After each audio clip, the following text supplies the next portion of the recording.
So some news broke recently that the ATF pistol brace ban, which is set to be released in December, will have an amnesty period attached to it. So let's talk about this. But real quick before we jump into this video, if you agree that the ATF needs to be abolished, go ahead and hit that like button and subscribe. Also, I want to give a shout out to one of the main supporters of this channel, which is USCCA. Through your membership, you get training, education, and self-defense liability protection. So if you carry a firearm, I highly recommend you take a look into USCCA, and I'll put a link to them down in the details section. So like I said in the intro, we just received some news about the ATF's new rule on pistol braces, which is set to be released this December. The ATF has indicated through additional documents that they will be likely implementing an amnesty period for those individuals who already have a pistol brace or a stabilizing brace attached to an AR or AK style pistol. This of course is an interesting development, especially since the proposed rule on pistol braces initially indicated that it will result in almost every pistol with a brace attached to it being an SBR and therefore subject to NFA restrictions. Now, if you don't recall, the ATF announced two proposed rules last year. One targeted 80%er kits, and the other targeted any firearm with a pistol brace attached. This year, we saw the ATF release their final rule on frames and receivers, and that went into effect this August. That new rule by the ATF makes 80%er parts kits subject to serialization and background checked as well. It also does some other things, but the major impact of that new rule on frames and receivers is in regards to 80%er kits. There's currently litigation going on against the frames and receivers rule. That's being challenged in various federal courts in various cases. Recently, we saw a federal judge deny a request to enjoin that rule from going into effect. So that litigation is still going on right now. There was another case that recently popped up where partially an injunction was granted against one specific company, and then some broader companies have the ability to try to get in on that injunction as well. But as of right now, that new rule on frames and receivers is in effect generally, but is being challenged in various cases. The other proposed rule that the ATF came up with and proposed was against pistol braces. The proposed rule seeks to create a new rule where any firearm with a pistol brace on it would likely be considered an SBR and therefore be subject to NFA requirements.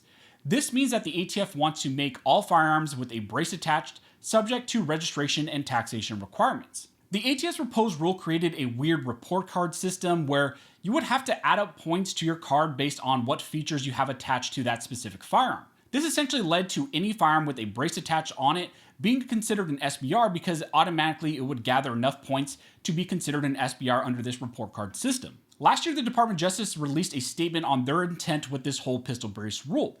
They stated, "The Department of Justice is planning to propose to amend the regulations of the ATF to set forth factors considered when evaluating firearms with an attached stabilizing brace to determine whether they are considered firearms under the NFA and or the GCA." This rule is intended to clarify when a rifle is intended to be fired from the shoulder and to set forth factors that the ATF considers when evaluating firearms with an attached purported stabilizing brace to determine whether these are rifles under the GCA or NFA, and therefore whether they are firearms subject to the NFA. This notice went on to say that it amends the definition of rifle in 27 CFR 478.11 and 479.11 respectively by adding a sentence at the end of each definition. That new sentence would clarify that the term rifle includes any weapon with a rifle barrel and is equipped with an attached stabilizing brace that has objective design features and characteristics that indicate that the firearm is designed to be fired from the shoulder, as indicated by the ATF's worksheet 4999. That worksheet 4999 is that whole report card system with the points that I mentioned earlier. So after the proposed rule was released, we all had an option in the time period to comment on that and to oppose what the ATF was trying to do. Now that commenting period has closed and we've been waiting to see what the ATF is actually going to do.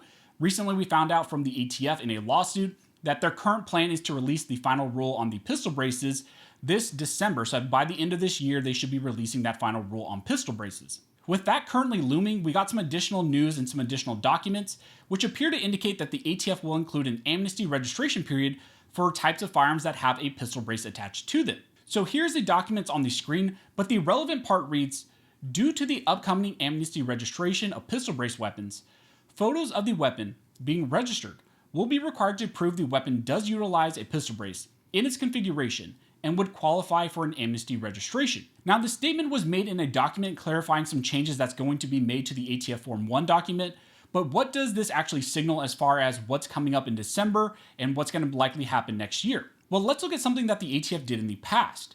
When the NFA was amended in 1968, a 30-day amnesty period immediately following the law's effective date was established. during which persons possessing unregistered firearms could register them with the ATF. The 1968 amendments also provided for the establishment of additional amnesty periods, and those cannot exceed 90 days. So this amnesty period that they may include cannot go over 90 days. To date, there's been no additional amnesty periods that have ever been declared by the ATF. There's been some requests, but the ATF has never actually done any. However, it seems through this Form 1 update that the ATF will include an amnesty period for firearms with braces attached. Now, what form this will actually all take and how long that amnesty period will run for, that's unknown right now. I'm likely expecting that we will find out through the final rule what the intent really is with that amnesty period. You will still have to take a picture of your firearm, file a Form 1, register it with the ATF as an SBR. But likely what's going to happen and how they're going to try to incentivize people and kind of soften the blow of this a little bit, through that amnesty period, they are likely going to waive the taxation, the tax stamp, that $200 tax stamp. So it's kind of like what they've done sometimes with other provisions like grandfathering in magazines at the state levels. Sometimes they try to incentivize people, and that could likely be what they're doing here with this amnesty period. So this really isn't a good thing, but it gives us a little bit more insight on what we are facing with this new rule on pistol braces that's likely going to hit and kind of what we are facing going into next year. It looks like they're going to include an amnesty process, some sort of amnesty period, likely going to waive some tax stamps. So if people go through that process, you will know that you likely will have your tax stamp waived. You still have to take a picture. You still have to register it with the ATF likely. So it's still something that's going to be opposed. Now, you may be asking yourself if the ATF pistol brace ban will be impacted by recent Supreme Court rulings like in the Bruin decision. The answer to that is obviously yes. One of the key holdings of the Supreme Court's decision in Bruin was the type of analysis that a government regulation is now subject to. A regulation must meet the text as informed by relevant history and tradition standard. So under that ruling, the ATF's public interest arguments that this new rule was completely built on is now 100% irrelevant.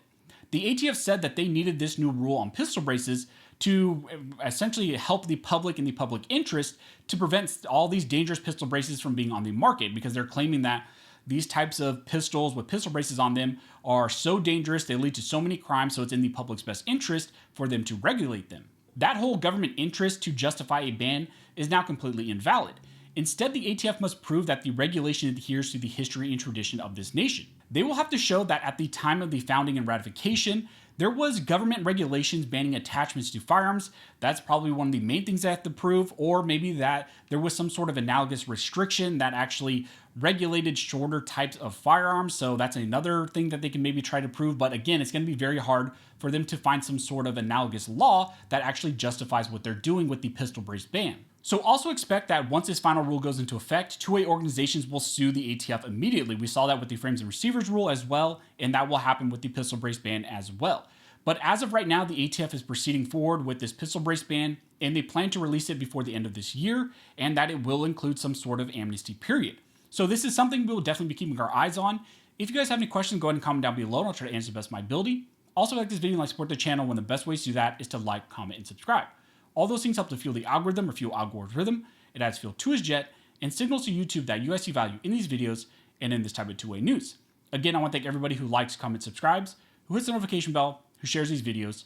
You guys are directly impacting these videos, impacting this channel, and helping me to reach and educate more people than I could ever do on my own. So again, thank you so much for all of your support. And as always, thank you all for watching. Don't forget to like and subscribe. And never forget, this is built by armed scholars, and this nation will be maintained by armed scholars.